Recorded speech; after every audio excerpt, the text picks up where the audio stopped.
Hi everyone, my name is Siddhi Rajwade of MSc first semester Microbiology. My topic for the seminar is electrophoresis.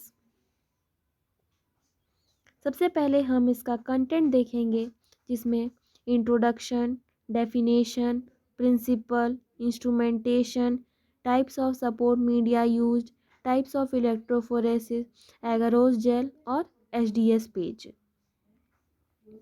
Introduction, यह physical method है compounds या molecules का separation का जो कि charge carry करते हैं। यह चार्ज मॉलिक्यूल कोई भी हो सकते हैं, DNA, RNA, protein, amino acids.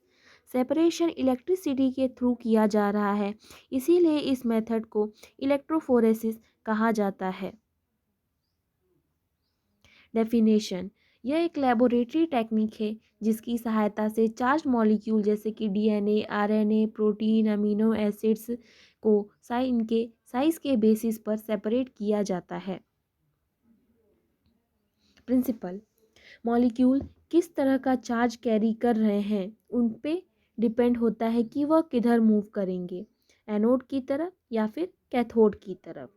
यदि कोई एम्पोफोलाइट पॉजिटिवली चार्ज है एसिडिक कंडीशन में तो वह कैथोड की तरफ मूव करेगा, और अगर वह नेगेटिवली चार्ज है एल्कलाइन कंडीशन में तो वह एनोड की तरफ मूव करेगा। इंस्ट्रूमेंटेशन में आता है पावर सप्लाई, जिससे हम करंट प्रोवाइड करेंगे। सपोर्टिंग मीडिया में हो गए cellulose acetate strips, filter paper, gel में agarose gel, poly acrylamide jail.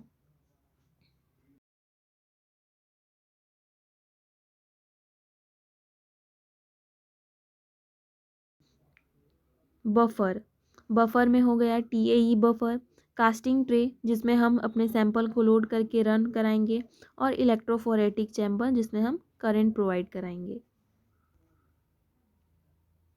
Types of support media used, पहले फिल्टर पेपर या और सेल्यूलोस एसीटेट स्ट्रिप्स यूज़ किए जाते थे सेपरेशन में, पर अब इनका यूज़ नहीं किया जाता है। इसकी जगह जेल का यूज़ किया जाता है, जिस कारण इस प्रोसेस या मेथड को जेल इलेक्ट्रोफोरेसिस कहा जाता है।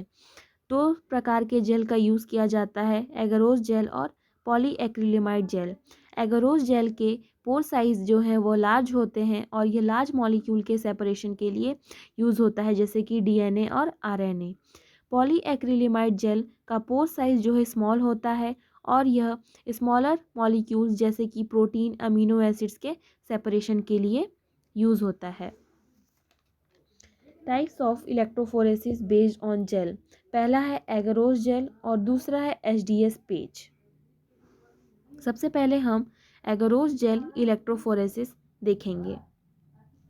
एगरोस जेल इलेक्ट्रोफोरेसिस में जो जेल यूज़ किया जाता है वह एगरोस जेल होता है, जिसका पोर साइज बड़ा होता है और ये लार्जर मॉलिक्यूल्स के सेपरेशन के लिए यूज़ होता है।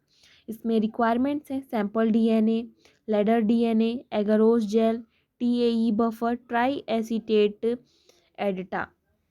इसमें एडिटा का फुल फॉर्म है ethylene diamine tetraacetic acid.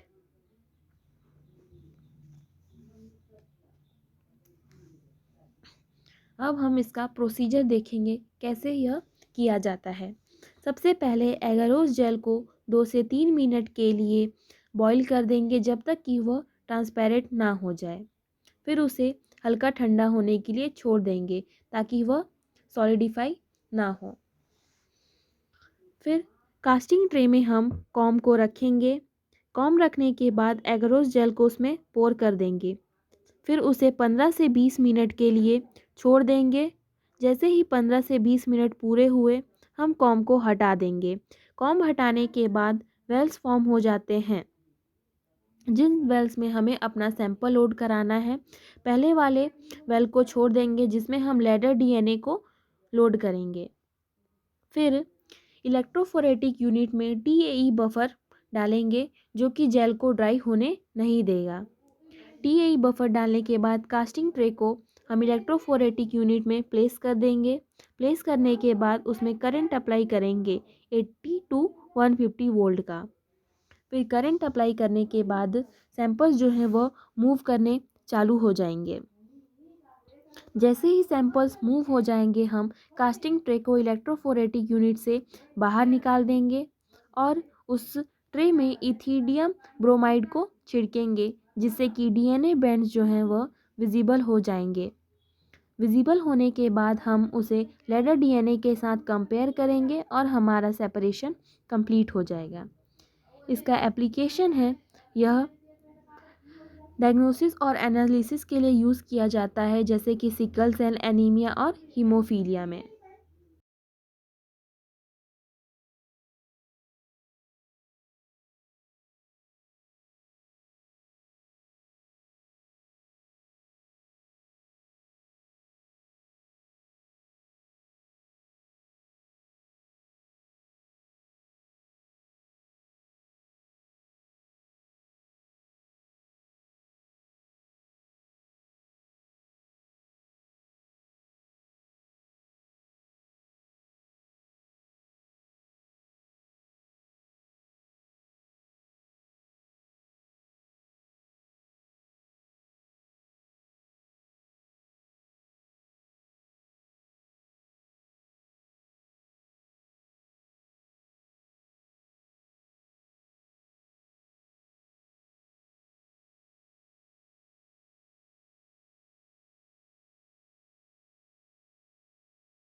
अब दूसरा है एचडीएस पेज, जिसका फुल फॉर्म है sodium dodecyl sulphate polyacrylamide gel electrophoresis. यह स्मॉलर मॉलिक्यूल्स के सेपरेशन के लिए यूज़ होता है, जैसे कि प्रोटीन और अमीनो एसिड्स। इस एचडीएस पेज में पॉलीएक्रिलामाइड जेल का यूज़ किया जाता है।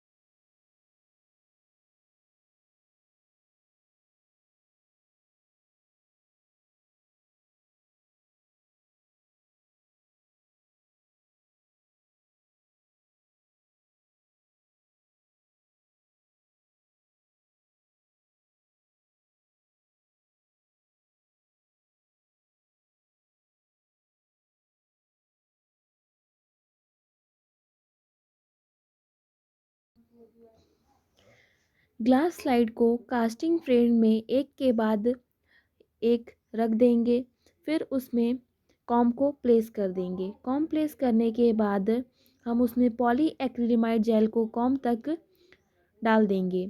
जैसे ही फिर उसे 15 से 20 मिनट के लिए छोड़ देंगे। 15 से 20 मिनट के लिए छोड़ने के बाद वेल्स को रिमूव कर देंगे और वेल्स फॉर्म हो जाते हैं। फिर सैंपल को लोड करने से पहले हमें सैंपल को बीटा मरकैप्टो इथेनॉल से ट्रीट करना होगा, जो कि एक रिड्यूसिंग एजेंट है। डाइसल्फाइड बॉन्ड को ब्रेक करने के लिए यूज़ किया जाता है। फिर उसमें हम चार्जिंग एजेंट एचडीएस अप्लाई करेंगे, जो कि एक चार्जिंग एजेंट है और यह सारे सैंपल्स को नेगेटिव चार्ज प्रोवाइड कराता है। फिर इसके बाद हम सैंपल्स को लोड कर देंगे। पहले वाले वेल में हम अपना लेडर प्रोटीन को लोड करेंगे और बाकी सारे में हम अपना सैंपल डीएनए, जो कि बीटा मरकैप्टो इथेनॉल और एचडीएस से ट्रीट किया हुआ है। सैंपल लोड कराने के बाद हम उसमें इलेक्ट्रिसिटी प्रोवाइड करेंगे, जिससे कि सैंपल्स जो हैं वो मूव करना स्टार्ट हो जाएंगे। फिर अपना कास्टिंग ट्रे को बाहर निकालेंगे और उसमें कोमेजी ब्लू छिड़केंगे, जिससे कि बैंड्स विजिबल हो जाएंगे। बैंड्स विजिबल हो जाने के बाद हम अपना उसे लेडर प्रोटीन से मैच कराएंगे और सेपरेशन कंप्लीट होगा। इसके एप्लीकेशंस हैं, प्रोटीन के प्यूरिफिकेशंस में, या ऐसे मॉलिक्यूल्स जिनका हमें मॉलिक्यूलर वेट पता नहीं है उनका मॉलिक्यूलर वेट जानने के लिए भी यूज़ किया जाता है। इसके रेफरेंस हैं। Thank you.